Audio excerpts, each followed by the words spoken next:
je me suis engagé le 16 avril 2020 à initier une pétition demandant la démission immédiate de l'ambassadeur de France au Cameroun, un certain monsieur Christophe Guilloux, au motif que celui-ci s'était gravement ingéré, ouvertement ingéré dans les affaires publiques du Cameroun, non seulement en organisant de pseudo-audiences avec un chef d'État disparu, le président de facto Paul Biya, mais aussi en se mêlant ouvertement de la gestion des institutions régaliennes du peuple camerounais, en se mêlant ouvertement et publiquement des affaires de défense, en organisant des réunions de gouvernement dans lesquelles il était littéralement dans la posture d'un proconsul.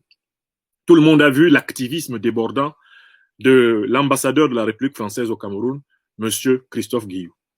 Cet activisme débordant a tellement outré les Camerounais, outré les amis de l'émancipation africaine et outré tous les citoyens du monde, y compris des Français, des Américains, des Européens en général, amis de la liberté des peuples, que nous avons été accompagnés dans l'acte de cette pétition pour le départ immédiat du Cameroun de M. Christophe Guilloux. Nous avons été accompagnés par plus de 100 000 personnes, parmi lesquelles une écrasante majorité de Camerounais, bien sûr, d'Africains, d'Européens, d'Américains, d'Asiatiques, amis de la liberté des peuples.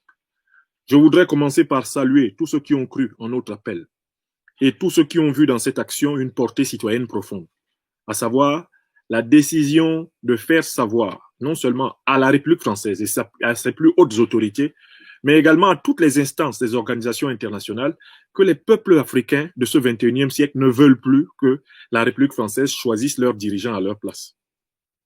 Que les peuples africains en ce 21e siècle ne permettront plus jamais à quelque puissance dans le monde de venir choisir à la place des peuples les dirigeants, c'est-à-dire les élus municipaux, les élus régionaux, les élus aux assemblées, les élus des sénats et encore plus le président de la République.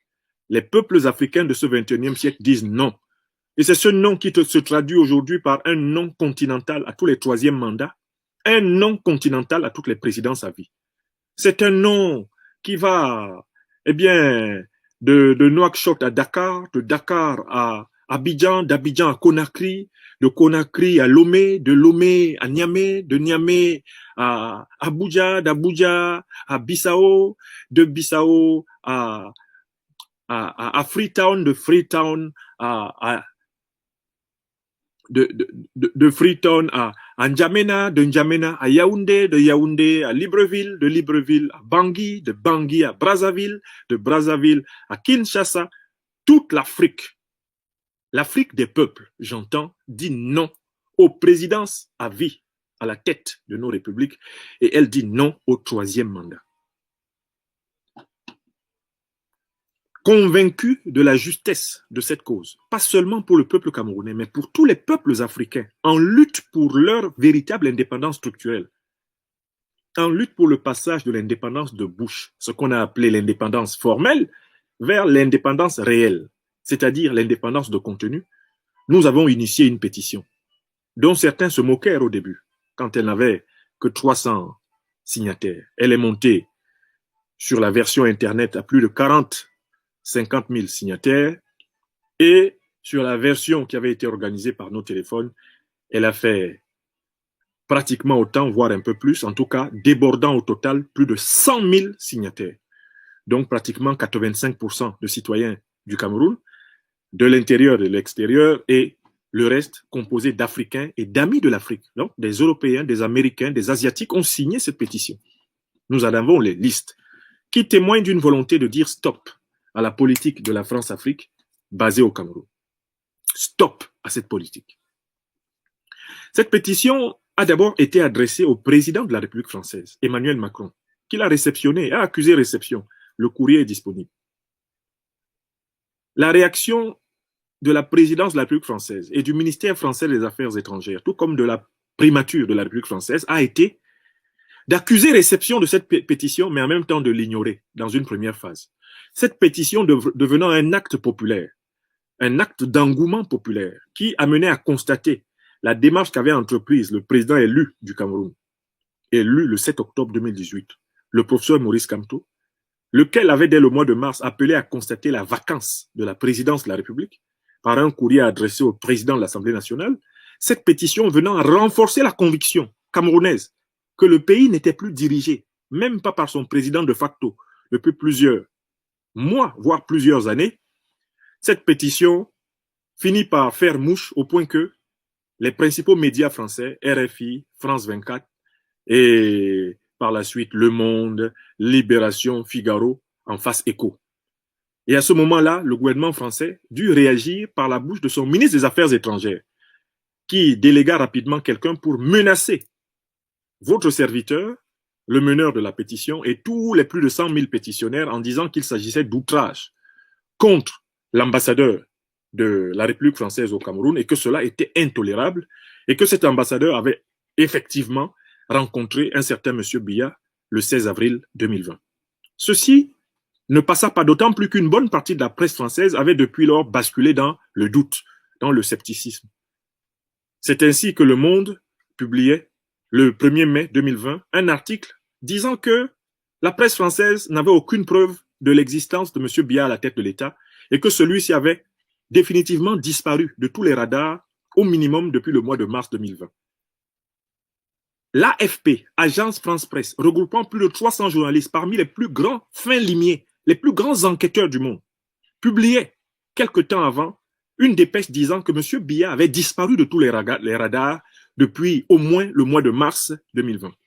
Et ainsi, l'écrasante majorité de l'opinion cultivée française rejoignait les pétitionnaires camerounais pour constater la disparition de M. Biya. Dans ces conditions, malgré toutes les agitations de M. Philippe Larieux, le deuxième adjoint de l'ambassadeur de France au Cameroun, malgré les émissions accordées sur la chaîne officielle camerounaise par l'ambassadeur de France au Cameroun, Christophe Guillou, dans lesquelles, bien sûr, s'adonnant à son jeu favori, celui du ponce-pilatisme, il se lavait les mains de tous les problèmes camerounais, tout en avouant pourtant qu'il en était parfaitement informé, et même qu'il s'en mêlait matin, midi et soir, comme on l'avait vu à l'école militaire, comme on l'avait vu réunir d'urgence les membres du gouvernement, assurer littéralement la présidence du proconsulat postcolonial du Cameroun. Eh bien, cet ambassadeur était définitivement en ligne de mire et les Camerounais lui avaient fait savoir qu'il était persona non grata. Nous ne nous sommes pas arrêtés là. Les menaces pleuvaient. Dans nos téléphones, par mail, par conseils amicaux interposés, nous reçûmes une flopée de menaces de mort, de menaces de poursuites judiciaires, de menaces d'arrestation, de menaces de privation de droits civiques et citoyens, venant de tous bords. Nous résistâmes et nous poursuivîmes notre action. En introduisant, courant juin 2020, le texte de notre pétition et des arguments supplémentaires auprès de l'Union européenne. Parce que l'Union européenne a une rubrique qui est disponible et dont j'ai mis copie sur ma page Facebook pour vous. Elle a une rubrique qui indique les domaines dans lesquels tout citoyen de l'Union européenne a le droit, individuellement ou dans le cadre d'une association, de former une pétition pour appeler les élus de l'Union européenne à se pencher sur cette question. Nous avions vérifié cela. Il s'agit du domaine 38 qui est disponible sur le site de la Commission de l'Union européenne. Et il est dit, parmi les domaines dans lesquels l'Union européenne peut être saisie par des citoyens européens, afin qu'elle intervienne, il y a un domaine qui est clair, affaires étrangères et politique de sécurité. Pour nous, il était très clair que l'ingérence de l'ambassadeur de France dans les affaires du Cameroun et sa tentative de casser le constat de la vacance de la présidence de la République du Cameroun, sa tentative de casser le constat de la tentative de gré à gré, sa tentative de faire oublier aux Camerounais que le régime voulait convoquer le corps électoral pour parachever son armature et à la distribution de sa mangeoire de corrompus à tous les étages, corrompus municipaux, corrompus à l'Assemblée nationale, corrompus au Sénat, corrompus au gouvernement, corrompus, bien sûr, à la présidence de la République. Bien sûr, nous voyons très bien que la puissance française faisait tout pour empêcher l'opposition camerounaise et le peuple camerounais de faire constater que M. Biya avait disparu à la tête de l'État et qu'il fallait, pour une fois, enfin, résoudre pacifiquement la tragédie du Nozo, le nord-ouest-sud-ouest Cameroun, par le dialogue, et réformer le cadre électoral pour permettre au peuple camerounais de disposer de ce pourquoi se bâtirent nos glorieux ancêtres depuis la fin du 19e siècle. Les Kouvali Kenyé, les Martin Paul Samba, les Douala Mangabel, les Njoya Bamoun, les Ruben Umniobe, les Osende Afana, les Léonard Bouli, les Abel Kingé, les Félix Roland Moumier, les Osende Afana, les Ernest Wandier, les Ngwo Masaga se sont battus avec tous leurs camarades pour que le peuple camerounais choisisse enfin un jour ses dirigeants. C'est le même combat que devait mener dans les années 90 ni John Frundi et ses compagnons. C'est ce combat que porte sur ses épaules aujourd'hui le président Maurice Kamto. Leader incontestable de la résistance du peuple camerounais contre la privation de son droit de disposer de lui-même, c'est-à-dire de choisir en toute transparence, en toute équité et sans violence ses propres dirigeants. Nous décidâmes, donc, puisque l'Union européenne se reconnaissait la compétence de trancher sur les questions des affaires étrangères, c'est-à-dire les affaires étrangères de tous les États membres de l'Union européenne, et puisque la France est membre de l'Union européenne, nous décidions de porter l'ingérence française au Cameroun sur la table de l'Union européenne. Oh, quel scandale! Chers amis, je me dois de vous témoigner que lorsque nous rédigeâmes le courrier, qui est resté lettre secrète, pour l'introduire dans les instances de l'Union européenne, mais que de menaces ne plurent point de partout. Le Quai d'Orsay, les renseignements généraux, un certain nombre de responsables politiques français nous firent parvenir d'une manière ou d'une autre l'information selon laquelle là nous étions en train de passer les bornes. Comment osions-nous appeler devant le tribunal de l'Europe la puissance française à propos de sa politique en Afrique? Notre argument était double. Premièrement, que nous sommes citoyens européens en tant que citoyens français. La loi européenne nous autorise en tant que citoyens français de porter plainte au niveau européen, de monter pétition au niveau européen contre un abus d'un des États européens dans sa politique étrangère, puisque la politique étrangère de l'Union européenne n'est rien d'autre que, à la base, la somme des politiques étrangères de tous les États membres de l'Union européenne et qui se sont engagés à aller vers une convergence de leur politique étrangère. L'Union européenne, c'est principalement quoi? C'est, on le sait très bien, la puissance allemande, qui est la première puissance économique européenne, et c'est la puissance française. Et on sait bien que le couple qui constitue le moteur de l'Union européenne, c'est le couple franco-allemand, c'est-à-dire les deux puissances réconciliées à l'issue de la Deuxième Guerre mondiale.